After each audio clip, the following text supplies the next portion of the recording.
नमस्कार मित्रांनो, मी आता सध्या मराठवाड्यातील भूम तालुक्यामध्ये आहे.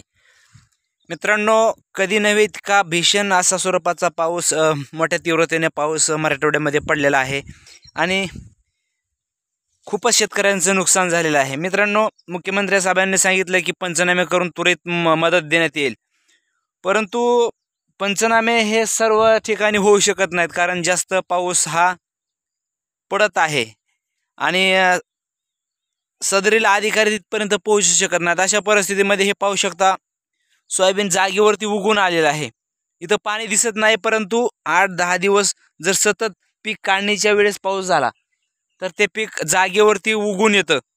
ही कल्पना कदाचित मुख्यमंत्री साहेबांना नसेल, परंतु शेतकरी अगदी देशोधडीला लागलेला आहे. मित्रांनो, काही ठिकाणी गाया वाहून गेलेल्या आहेत, शेतीचे अवजार वाहून गेलेले आहेत, घराची फार मोठे नुकसान झाले, साहित्य वाहून गेलेलं आहे.